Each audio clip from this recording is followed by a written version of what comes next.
የሚሆነው ስለማይታወቅ አማራ አላጠፋ ነው አለ። ምስጢሩ ነው እንዳይቀር ለምን አፉን አውጥቶ እንደዚህ አማራ አላጠፋ ነው ብሎ እንደዚህ ነገረ? አዎ እያፈረስኩ ነው አለ። አብይ በበዓለ ሲመቱ ላይ ብዙ ሀተታ ከተናገረ በኋላ አንድ ቁም ነገር ተናግሮ ነበር። ያ ቁም ነገር ምንድነው? እንደዚህ ፊት ለፊታችሁ እንደሚቆም እናቴ በ7 ዓመቴ ነግራኝ ነበር አለ። እሱ ቁልፍ ጉዳይ ነበር። ሌላው ሀተታ ነው እና እሱን ክሪቲካሊ ማየት ነበረብኝ። ያዩ ሰዎች ነበሩ። that was my failure። ንጉሳዊ ስርዓት ነው የሚመሰርተው አለ። ዲሞክራሲ የሚባል ነገር ከዚህ በኋላ የለም። ፍትህ ምናምን ህግ ምናምን የሚባለው ነገር በእግዚአብሔር የተሾመ ሰው ተጠያቂነት የለበትም። ባይሰው ፈጣሪ ነው ይሄን ቦታ የሰጠኝ፣ ይሄን ደግሞ ቀደም ብላ አይታ እናቴ ነግራኛለች አለ እና እሱን ማየት ነበረብኝ። ትግል ምናምን የሚባለው ነገር ይሄ ኢትዮጵያ ህዝብ ታገለ፣ ኦሮሞ ህዝብ ታገለ፣ ኦሮሞ ጥያቄ፣ አማራ ህዝብ ጥያቄ የሚባል ነገርም የለም። ይሄ ሹመት፣ ይሄ ስልጣን የህዝብ የሚባልም ነገር የለም። ስልጣን የኔ ነው። ይሄ ሳልወለድ በፊት የታጨውበት ነው። ይሄ ፈጣሪ ዲዛይን ነው ያደረገው። ትግል የሚባል ነገር ብትታገሉ ባትታገሉ ምንም ነገር አይሆንም የሚል ነበረው። ወደፊት የሚሰራው ደግሞ ተጠያቂነት የለብኝም እኔ ንጉስ ነኝ አለ። እሱን ማየት ነበረብን። ክሪቲካሊ አላየሁም። እሱ ያው በኋላ ነው እነዚህ አማራዎች ሰላም ሚኒስቴር ካልሰጠህን እያሉኝ ነው።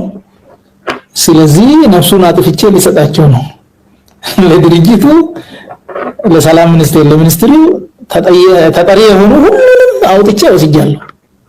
ብቻውን አቁሜያለሁ። እንዳያችሁት ለብናልፍ ሰጥቻለሁ። ሰጥቷል። ያኔ ስጡ ስላለ ሰጥቻለሁ። ከዚህ በኋላ ሰላም ሚኒስቴር ዜሮ ስለሆነ ሰላም ሚኒስቴር ዜሮ ነው። 2 ቢሊዮን ብር ደግሞ ተመድቦለታል ለዚህ ዜሮ ተቋም። ከዛ ምን አደረገ? 28 ላይ ሰላም ሚኒስቴር ላይ መደበኝ። ሰላም ሚኒስቴር ዜሮ ነው ብሎ ነግሮኛል። ከዛ በኋላ ግን የሰላም ሚኒስትር ዴታ ነው ያለኝ። ይሄ ለኔ ትርጉም ነበር። ምን ማለቱ ነው? ሊቀበል ሊተው የሚል ነበር።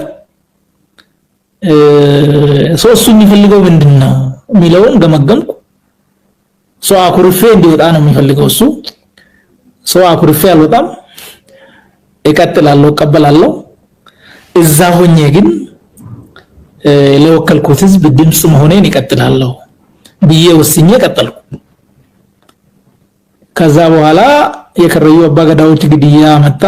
ያን ግድያ ራሳቸው ፈጽሞ ግን ኦነግ ሸኔ የፈጸመ ያሉ መረጃ ነበረኝ። በመረጃው ላይ ተመስርቼ ይሄ ትክክል አይደለም የፈጸመው መንግስት ነው የሚለውን አጋለጥኩ። ይሄ ግርግር ፈጠረ።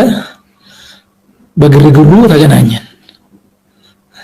ጠራኝ ማለት ነው። ፈልጌ ያልቻልኩት ፈልጋለሁ ያልቻልኩት ይሄን ሳረግ ደግሞ ጠራኝ እና ቅድም ያነሳውልን አነሳለኝ። አሁን ደግሞ የበለጠ የተረዳሁት ለዚህ ህዝብ መከራ፣ ለዚህ ህዝብ ሰቆቃ ምንም ደንታ እንደሌለው ገባኝ።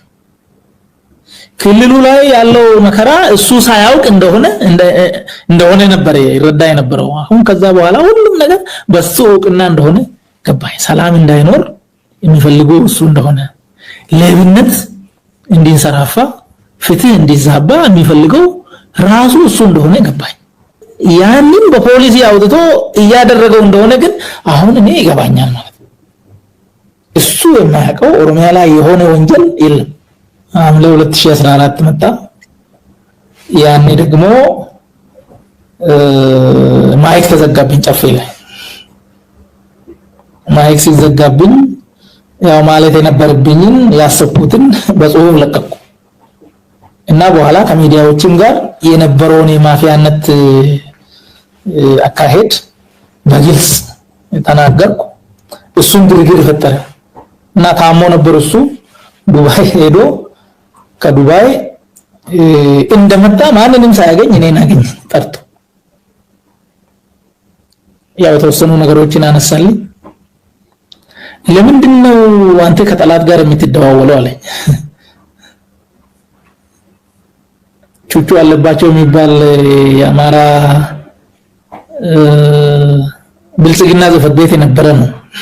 ብልጽግና ጽሕፈት ቤት የኮሙኒኬሽን በኔ ሌቨል የነበረ ሰው ነው፣ እንተዋወቃለን። እኔ ሲናገርና ስጽፍ ይሄ እኮ እኛ ጋርም እንደዚህ ነው ማፊያ አገር ወሯል እናንተ ጋር ብቻ አይደለም ብሎ ደውሎ ተነጋገረ። የጻፍነው ሌላ ነው እየሆነ ያለው ሌላ ነው። ማፊያ አገር ወስዷል። ብልጽግና ቀርቶ ወደ ጉስቁልና ያመራን ነው የሚል ተነጋገረን። ይሄ ተቀድቷል። የሱ ስልክ ተጠልፎ ነበር መሰለኝ ወይም የኔ ተጠልፎ አላውቅም። እና ይሄንን ሰምቷል፣ መረጃ አለው። እና ለምን እንደዚህ ለቹቹ አለባቸው ለጠላት ለምን ትደውላለህ? ይሄን ማለት ነው ጠላት ማን ነው? እነ ገሌ ላጠፋ ነው አለኝ። በአካባቢው ፖለቲካ ምናምን ስም ጠርቶ ምናልባትም ያው የሚሆነው ስለማይታወቅ አማራ ላጠፋ ነው አለ። ምስጢሩ ነው እንዳይቀር። ለምን አፉን አውጥቶ እንደዚህ አማራ ላጠፋ ነው ብሎ እንደዚህ ነገረ? አዎ እያፈረስኩ ነው አለ። እኔ እኮ እየጠየቅኩ ያለሁት ኦሮሞ ሕዝብ ነፃነት እንዲያገኝ ፍትህ እንዲያገኝ ከችግር እንዲወጣ እንጂ አማራ እንዲጠፋ እኔ ለዛ አልታገልኩም፣ አልፈልግም አልኩት። እንደዚህ አይነት ነገር አይደለም አልኩት። ጥያቄ ደነገጠ። ይሄን ከዚህ በኋላ እኔ ጥያቄ ጠየቅኩ።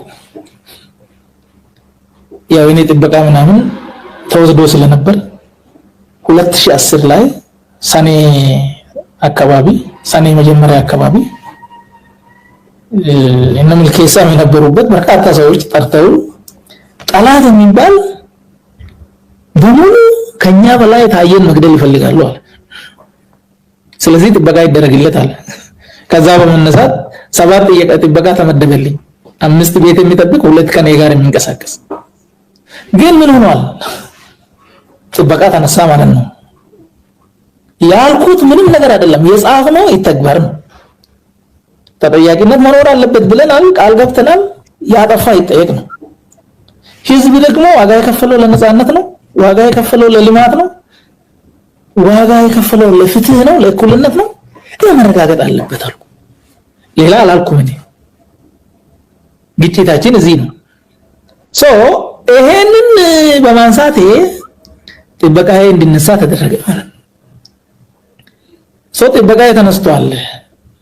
ደግሞ የደህንነት ስጋት እንዳለብኝ ታውቃለህ፣ ለኔም ነግረኸኛል በዚህ ጊዜ። ሰው እንኳን ቢያጥራችሁ ጠመንጃ ለምን አትሰጡኝም? መሳሪያ ለምን አትሰጡኝም? ራሴን እንዲጠብቅ ለፌደራል ፖሊስ ንገርልኝ አልኩ።